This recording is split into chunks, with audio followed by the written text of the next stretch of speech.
Okay, we're trying this a fourth time. I understand why Hollywood people get pissed off at production cost.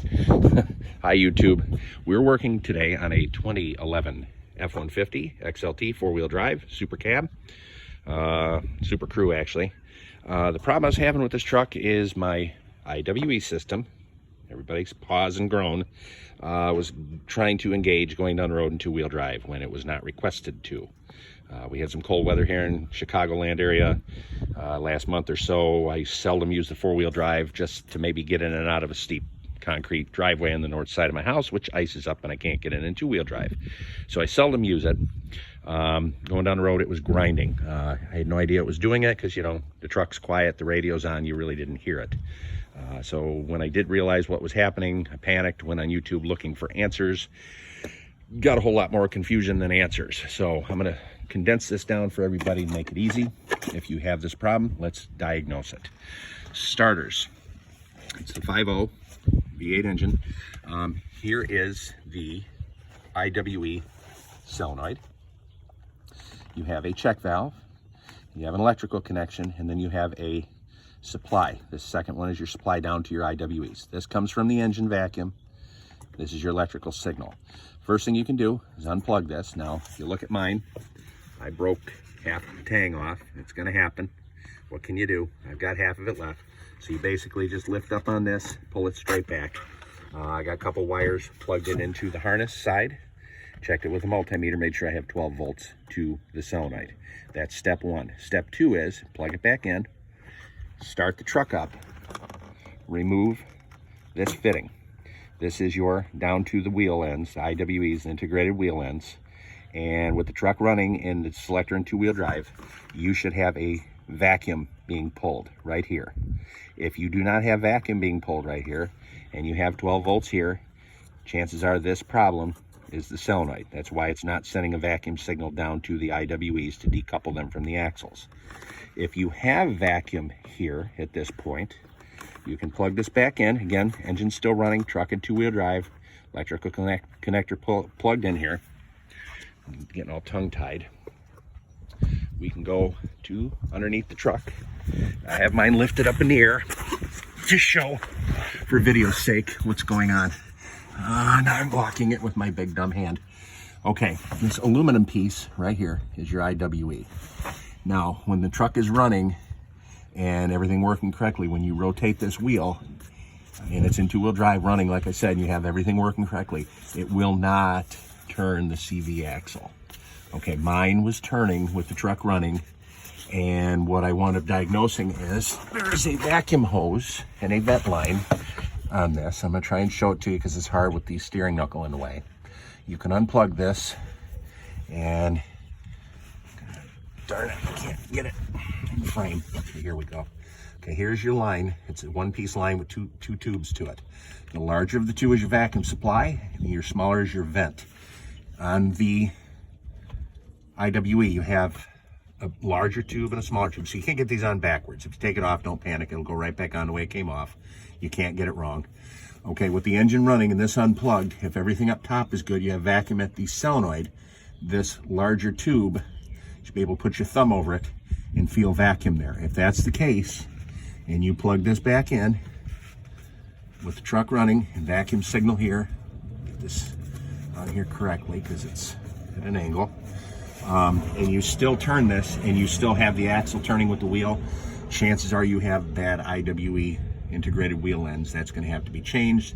There's videos on how to do that. It's not horribly hard, but if you don't know how, you don't know how. You'll have to find somebody who does. If you have no vacuum here and you have vacuum up top, that means you have a broken vacuum line somewhere between. That's going to be some detective work to find it. Luckily for me, it wasn't that. So I'll go back up top and explain what's going on. Oh, getting up off the ground's the worst. Okay, so again, for starters, I went with the check valve, which is what everybody said was the problem for them. So I went to Ford, ordered the part. This is what they give me for it. Here's the part number. Okay, tube. I just flip it over, and this is what you get. You get an entire check valve manifold assembly. And the way this works is you get your vacuum from here, comes up over and around through this hose. It goes down into the check valve, and then it goes, you know, the solenoid will command it to change state. With the two-wheel drive on, this solenoid should be energized, and it should be sending vacuum through the second tube down to your IWEs. If that all works, and you have IWE issues where they're not decoupling from the wheels. I wound up changing just the vent tube and the check valve, and I still had no vacuum signal. So at that point, I checked my plug-in that I showed you right here. I had 12 volts from the computer signaling this to do its job. So I wound up changing it. Now, when I bought it from, or tried getting it from Ford, Ford didn't have it. So I wound up going to good old AutoZone. AutoZone sold me a Dorman part. There's the number, there's the box. It's a lifetime guarantee. It's about a $38 piece. This part from Ford with this tube was about $52 piece. So I'm still under 100 bucks. Now here's the thing. AutoZone sold me the solenoid, and with the solenoid comes this hood. This piece, this plastic piece.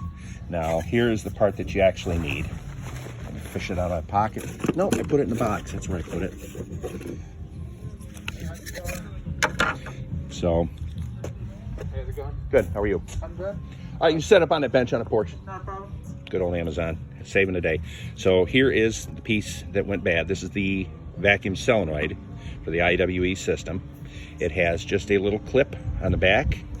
This goes up into this bracket right here. It basically just snaps up in there. To get it out, you'll have to either pry on the back of that little clip or just kind of wiggle it and drop it straight down. It comes right out, not a big deal. I will point this out. There's a vacuum reservoir that keeps being talked about online. There goes Amazon and his music. This is a vacuum reservoir, this whole piece here. Everything I read said it's behind the battery. You have to take the battery tray and the battery out. That's not where it is. It's right here. This is the fitting for the vacuum reservoir. It comes down into the check valve. That's what that does. So again, this is the same piece that you're going to need. The way Ford did it back on the 2004, 2008 trucks is they mounted the solenoid over here on the passenger side, somewhere up on the firewall here. And they gave it this little shield to keep water and things from getting into this top cap, which is what they found was going wrong. Water and contaminants get in there, down into the vacuum lines, down into the IWE system and screwing it all up. So this was their answer, and basically it just goes, I'm trying to video and do things. This just slides up in there. That little clip, it slides up in here. I'm actually going to do it and show you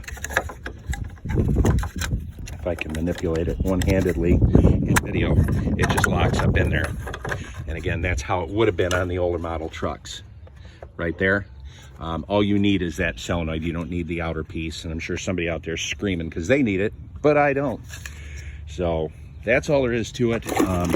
Quick diagnose. If you have the grinding, key on, engine off, check here on this harness, make sure you have 12 volts. If you do, plug it back in, start the truck, decouple this top hose, get the gosh darn thing, uncouple this hose, and then once you do that, check this port with your thumb. If there's vacuum here, okay, that means your solenoid is working properly, your computer's getting a signal to this solenoid. The problem is either A, your IWEs, or you have a bad vacuum line somewhere in the truck. But again, if you're getting a vacuum signal here, you're getting a vacuum signal at each of the tubes that I showed you on the IWEs, that means you have bad IWEs, and that's when it gets a little more expensive, a little more involved. So check valve and solenoid is all it took for this one. Everything's working great. So I hope this helps you fix your Ford at your house without paying the dealer. Good luck.